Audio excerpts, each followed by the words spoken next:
वहीं छतरपुर पत्थरबाजी कांड को लेकर समाजवादी पार्टी के राष्ट्रीय प्रवक्ता यश भारती ने प्रेस वार्ता की। उन्होंने कहा कि मुस्लिम समाज के लोगों पर लगे पत्थरबाजी करने के आरोप पूरी तरह से बेबुनियाद और गलत हैं और इस मामले में शहजाद और उनसे भाई का मकान तोड़ा जो सरासर गलत है। वहीं बुलडोजर कार्रवाई पर जमीयत उलेमा हिंद के प्रदेश अध्यक्ष मुफ्ती मोहम्मद अहमद खान ने भी सवाल उठाए हैं। उन्होंने कहा कि जहां जहां बुलडोजर की कार्रवाई हुई उन जगहों पर जाकर पीड़ितों को न्याय दिलाने का काम किया जाए।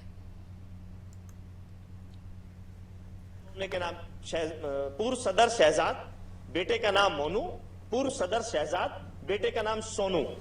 तो ये मोनू और सोनू सरल क्रमांक 26 और 27 में दर्शाए गए हैं, जबकि जिसका मकान गिराया गया है पूर्व सदर शहजाद का, उसका एक ही बेटा है, उसका नाम फजल है और वो लगभग 13 वर्ष का है। कि न्यायालय तो अब जो करेगा वो करेगा।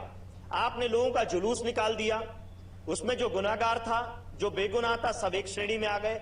आपने मकान गिरा दिया, वैध और अवैध के नाम पे लोगों को बेघर कर दिया, गाड़ी को चल दी, बच्चे की छोटे की साइकिल को चल दी।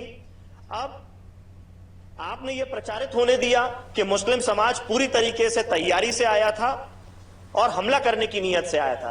अब आपकी कलेक्टर साहब और एसपी साहब दोनों की जिम्मेदारी है कि आप देश में, जिले में, प्रदेश में ये बात प्रचारित करें कि ऐसी कोई घटना नहीं हुई थी। मुस्लिम समाज भी उसी तरीके से आया था जैसे आम ज्ञापन और एफआईआर दर्ज करने की मांग लोग करते हैं। कि पूरे मुल्क में मुसलमानों के साथ बेचैनी है। मुसलमान इस वक्त बड़ा परेशान है, बेहद तकलीफ में है, बेहद अफसोस में है, बेहद गमगीन है। और उसकी वजह यह है कि ज़रा सा कुछ होता है, हमारे हुजूर पाक सल्लल्लाहु अलैहि वसल्लम की तौहीन की जाती है। अगर हम उसके खिलाफ आवाज़ उठाते हैं तो हमारे मकान तोड़ दिए जाते हैं। तो मैं हुकूमतों से ये कहना चाहता हूँ, जो हमारी अदालतें हैं, जो हमारे न्यायालय हैं, हमारे कोर्ट हैं, वो किस काम के हैं? अगर सारे फैसले आप कर देंगे तो फिर अदालतें क्या करेंगी? हमारे जमीयत उलमा के हज़रत मौलाना सैयद अरशद मदनी साहब, जो हमारे मुल्क के सदर हैं, उन्होंने सुप्रीम कोर्ट में याचिका दायर की है और उम्मीद है कि वो फैसला मुसलमानों के हक़ में आएगा, ताकि आइंदा कोई मकानात मुसलमानों के ना तोड़े जाएं। हम तो ये कहें मुसलमानों के नहीं, किसी के भी ना तोड़े जाएं।